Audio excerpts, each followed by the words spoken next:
Hey everyone, thank you for tuning in to E-Comm Elevated. I'm your host, Pete from Soapbox.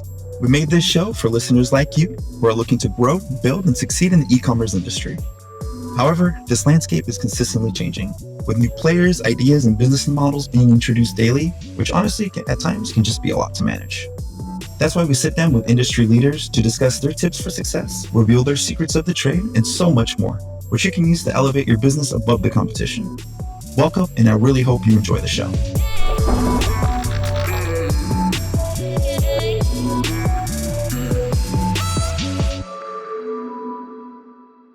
Marketing a business in general can be pretty complicated and at times frightening, if we're being honest. Especially we can take into account that this area can encompass nearly 50% of a business's monthly spending budget.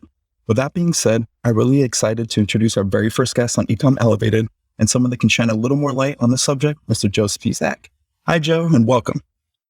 How's it feel being our very first guest? I'm super excited about it. Yeah, thanks for picking me. You're the man, Pete. I'm excited to chop it up, talk a little bit about marketing today. Definitely. I'm not the man, you're the man. So let me get this right. You founded 4 e-commerce brands, 2 retail to consumer brands, a third-party logistics, and a full-stack marketing agency just to top it all off. Did I miss anything at all? No, that's right. Yeah, so I have 2 e-commerce brands. I started out with a game called Dicey. So it was a drinking game. My favorite. Yeah, great type of game. And then we expanded into a more family-friendly game called OK Boomer. So this is a trivia game. And then we had a good amount of success with the games. And we ended up starting our own third-party logistics center called ShipDaddy. After I sold that back to my partners about 1.5 years ago, I ended up starting something called Overflow, which is a logistics specific marketing agency, but we're also a full stack marketing agency for e-commerce brands. You know, honestly, you look super young. So how old are you, man? Truthfully. So I just turned 30 in March of this year. Man, where did you find the time to really establish all 4 of these? Obviously, you went to college, right? And then you just jumped right in right after. So tell me a little bit more about your journey and how these businesses came up. Yeah, so the first 2 brands, the games, they were more of side hustles while I had a full-time corporate gig. I was a network engineer, a systems engineer for AT&T for years right out of college. And while I was doing that, I was working on the games during the weekends on the side, and got to the point where I could end up going into that full time. And that's whenever I pushed into ShipDaddy as well. So yeah, I've been at it for a while now in the e-commerce space, but I think that's, if I could give some advice to younger entrepreneurs, everybody thinks that you need to flip the table and go full time into being an entrepreneur. Otherwise you're not living and breathing it. But that's just not the case at all anymore, especially in the work from home environment that most of us are a part of now. It's the best time in the world to be starting your own side hustle and building something on the side. Definitely. Especially if you can loop it in, with what you're doing now. And on top of that, mix it in with your family schedule. It makes it so much easier working from home. Yes. Everyone always starts to hear about, what works and what works best. I want to hear about the struggles we had. You obviously wanted to pull your hair out when growing some of these brands. So tell us some of the struggles you had when growing one of these brands.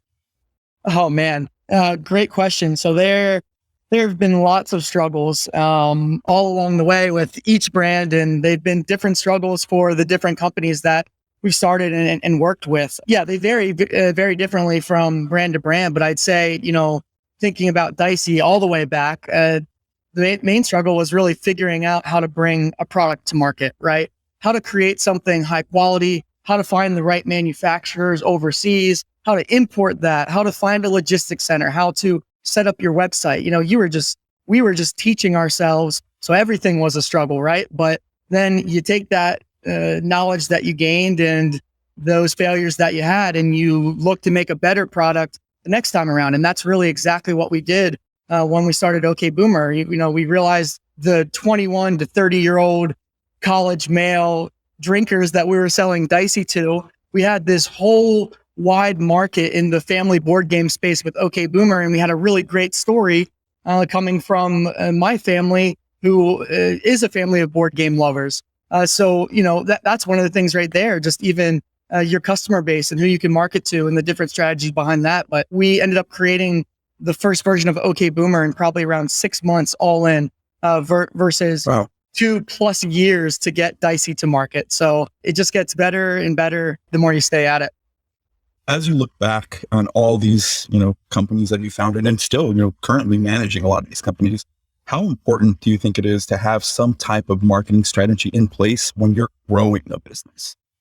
I mean, I'm biased because I'm a lifetime marketer and salesperson, but you're not going to have anything unless you have great marketing and sales strategy. And I guess my point for that, and one of the biggest mistakes I made in my marketing strategy early on in my career was trying to dabble in every single different pocket of marketing to grow a brand. So I think with Dicey, I was trying to start an affiliate program, and I was trying to create content for 10 different social media channels, and I was doing influencer marketing. I was running paid ads on this wide variety of channels. Whenever I realized later on in my career that the best thing to do is really find your niche and double down and keep doubling down on that strategy until it can become its own independent, net profitable feedback loop system, right?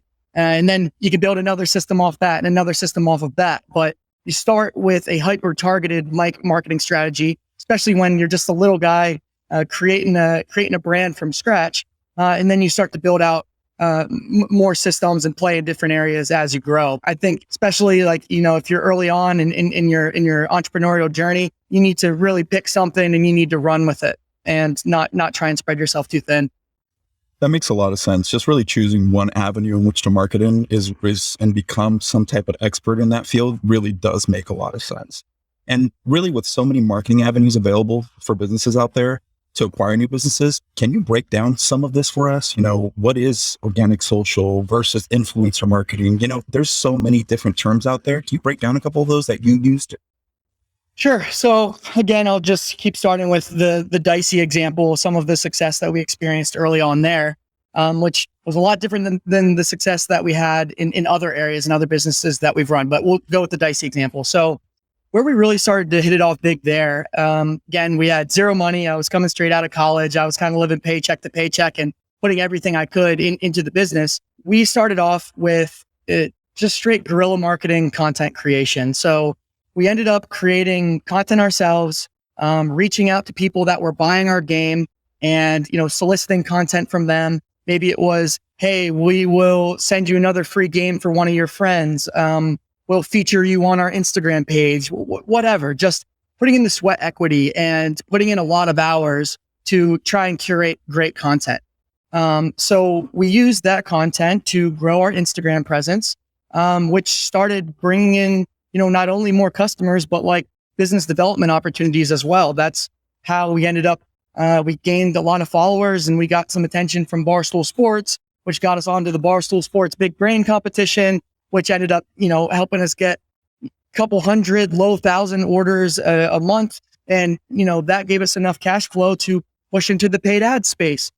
So then we started, running Facebook ads and Instagram ads, but ties back to that original system that we made. What do you need to run great Facebook and Instagram ads? You need really high quality content and you need a steady stream of that content coming in so you don't have a high level of ad fatigue. And so we used that first system that we started to automate processes on, like receiving content from people buying games from us. And we took that content and we used it to feed our next system. And I think that's one strategy that has worked really well for me and my businesses is building these independent systems, and salvaging certain parts of those systems to help feed the next area of growth that you're going to build out. As you talk, right, it just really breaks down the type of business that you have and the type of customers that you're targeting, really. And, as you grow as a business, the thing to take into consideration is not every single platform is going to be 100% viable for your business. So it is okay to mix and match those platforms and use what's best for you. Honestly, Joe, everybody has their favorite. What has been your favorite platform so far to use? Yeah, great question. So that varies heavily by vertical for me. So if I'm doing B2B marketing versus I'm selling an e-commerce brand product in this niche, it varies depending on what I'm looking to do. But someone starting an e-commerce brand like a board game company, and if you are in the similar position as me, needing to guerrilla market, create content, didn't have much money in the bank account. Even if you do have money in the bank account, TikTok is the place to be right now. Instagram. So back when we first started Dicey, it was still back in the days where it wasn't, fully quote unquote pay to play, right? You could still build that organic impression on Instagram. There was lots of different strategies. We did everything from using Jarvee and Follow Liker and like botting and doing manual outreach like that, which is obviously very frowned upon nowadays, to different hashtag strategies, working with certain influencers to help do paid promotions to drive them to your page and ultimately drive to your website, all sorts of different things. Moral of the story was you used to be able to blow up yourself on Instagram much easier organically. Now, the main use of Instagram for my brands and a lot of other brands is to run Facebook and Instagram ads to them. But after the iOS update, it's kind of the wild, wild west out there right now in terms of attribution on sales, in terms of who you're sponsoring these ads to, lots of different things. That's a whole nother podcast episode down the road. But to bring it all back around, TikTok is the place to be from what I've been seeing, from not only just an organic reach perspective and being able to build these awesome community of people that like board games, that like the products that you're selling, but also they have the TikTok marketplace, TikTok influencer marketplace, which is fantastic, where you can start to curate and shortlist influencers on there that you can filter based off of certain criteria. So if I'm able to, very easily build a list of 25 influencers that I know have a large audience in the board game space, that are their audiences in this, and this state, that's very powerful for me to be able to curate that, reach out to these people and ask if they want to partner up on creating content for our brand. So TikTok's definitely doing it right now. That's for sure. You touched about this a lot as we went through all this. And for a lot of us entrepreneurs and everybody just starting off in this area, it's really about networking, right? At the end of the day, it's really about networking your business and your brand. So it's about creating those new contacts. And, you touched on it with every single aspect when it comes to marketing. It's bringing in those customers. But what we actually leave for granted is the people reaching out to those partners that we can build from other brands that can co-market with us. So it's huge. And definitely TikTok has really changed the game when it comes to this whole new social media marketing. They made it super simple, everything super integrated. So it's definitely the new age of the future. Is there anywhere else that you see that's primed in the marketing industry that's just ready to go boom? Good question. Yeah, I'm seeing a lot of interesting different apps, strategies, tactics in marketing right now. And I think it comes back to that point of what are you selling? What is your end goal? Because my, e-commerce marketing playbook is much different than my B2B marketing playbook, which is much different than, name X marketing segment. So it really depends on what you're selling, what your growth goals are, how much money you have in your bank, what systems you already have created. Yeah. So I think there's a variety of factors that play into that for sure. But TikTok's definitely interesting right now. I guess to answer that question, TikTok Spark ads is something that definitely has me intrigued right now. You can basically, like we were talking about, shortlisting those influencers, having them create content for you. They post the content on their own account, and then you can run the ad white labeling the content from their account, which we've been seeing a lot of success with. And I've been seeing lots of other brands having a good amount of success with as well.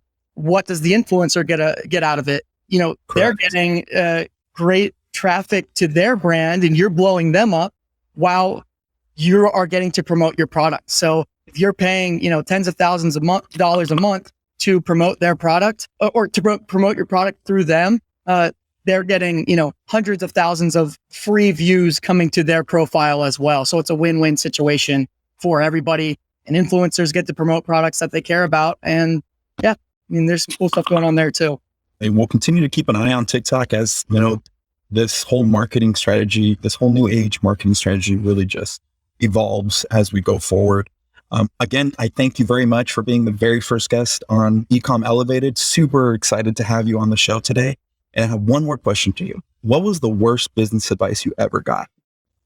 Oh man, the worst business advice. I've gotten a fair share of that over the last couple of years. Who has it? What I'll say to that is it's not so much as the advice you'll get, but I've learned that unless someone has done what you're asking them about before directly, then take that advice with a grain of salt, right? I used to take advice from lots of people and try and get their opinion on how I should build my e-commerce brands or what I should do at the 3PL or how I should grow my marketing agency. And unless they've actually done that before themselves, take it with a grain of salt, man. There's a lot. Makes sense, man. Opinion, but there's only so many informed opinions out there.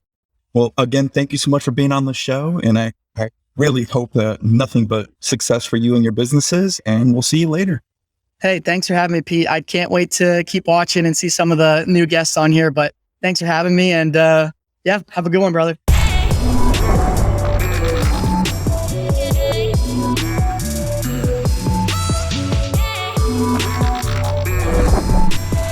Thanks again for listening. We hope you'll use some of the insights provided on today's show to elevate your own business's success. As always, listen and subscribe to E-Comm Elevated or follow our Soapbox social media for more amazing advice. I've been your host, Pete from Soapbox. Have a great week, and we'll see you in the next episode of E-Comm Elevated.